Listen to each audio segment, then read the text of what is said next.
পৃথিবীতে বন্ধু যদি কেউ থাকে সে হলো মা।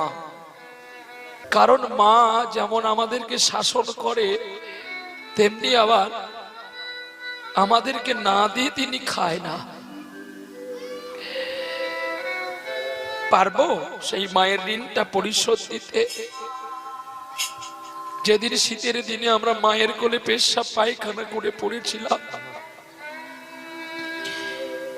মা নিজেই তার অঞ্চলটা দিয়ে ভেজা পায়খানাটাকে গায়ে মেখে পড়েছিল। শুধু আমার কাছে একটি শব্দ শুনবে, শুধু ডাকটা মা। আজকে বিনিময়ে সেই মা বাবাকে আমরা দুটো খেতে দিই না। তাই প্রণতি জানাই আমার সেই ভক্তিমতী মায়ের চরণে। মা গো, আজ তুমি কত দূরে,